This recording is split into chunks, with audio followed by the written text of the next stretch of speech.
哦，如果你完全没有接触过 SOP，可能待会你会听得有点一头雾水啊。那如果你已经玩过一阵子，或者之前有接触过，那或许会比较容易进入状况。那总之再听听看，好不好？好了，画面借我一下。来，有个奇妙的功能在后台这边哈，叫做样板。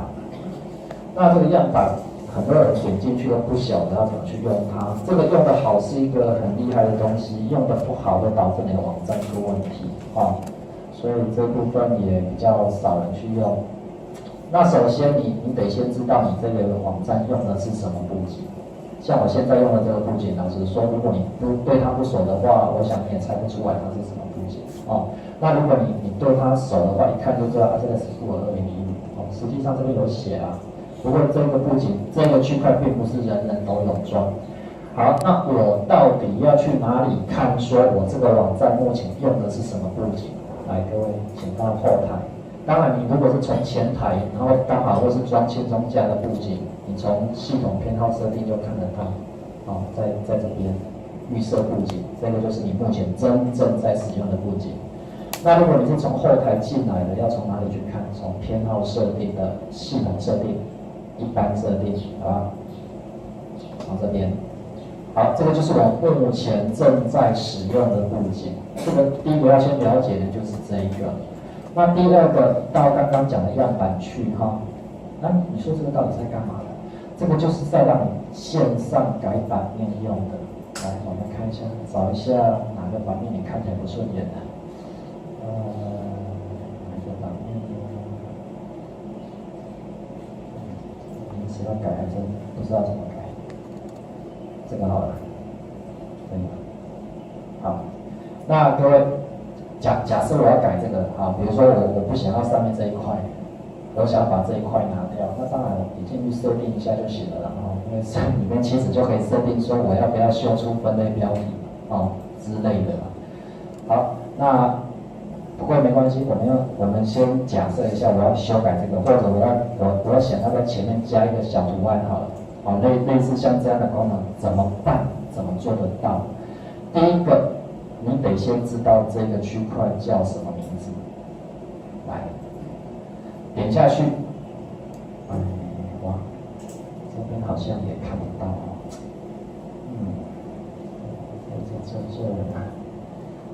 这啊，编辑样板。早期这个连结还蛮顺畅的，自从它改版以后就连不到真正那个样板。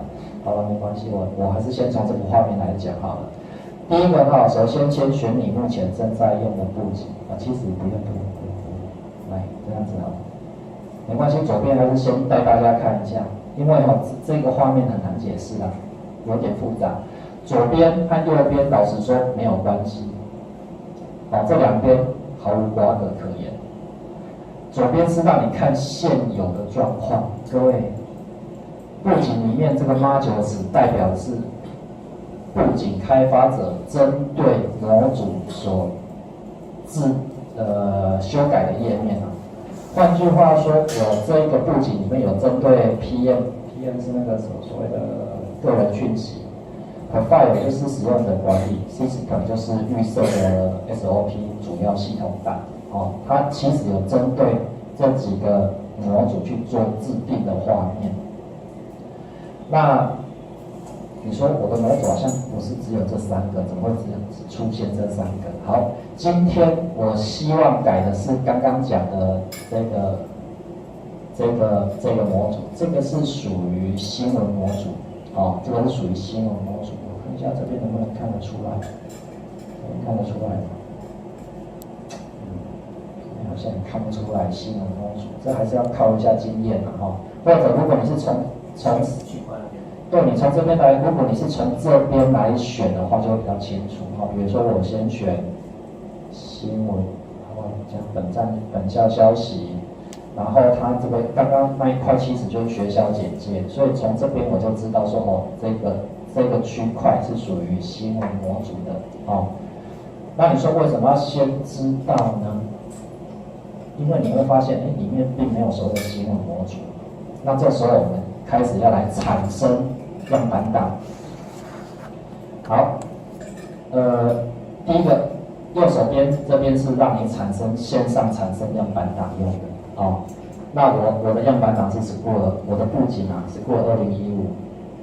那这个是不是要强制产生？这个的意思就是说，假设我本来就已经有产生过了，那如果我选否，那它会发现说，如果你既有档案已经存在，它就不覆盖。如果我选是，就是不管你原来有没有存在，我一律再产生一次覆盖掉你原先已有的，好不好？好，那我这边就我先选否好了，反正这边也没有所谓的新闻模组。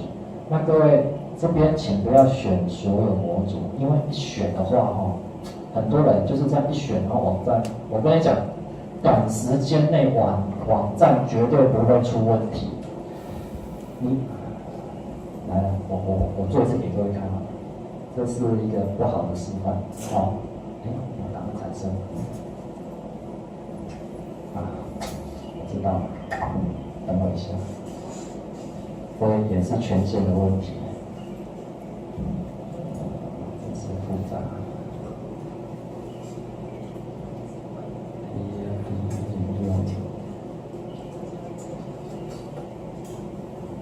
这个如果你真的对我做一个大家等一下可以自己做的事情因为如果用那个终端机，大家不好操作。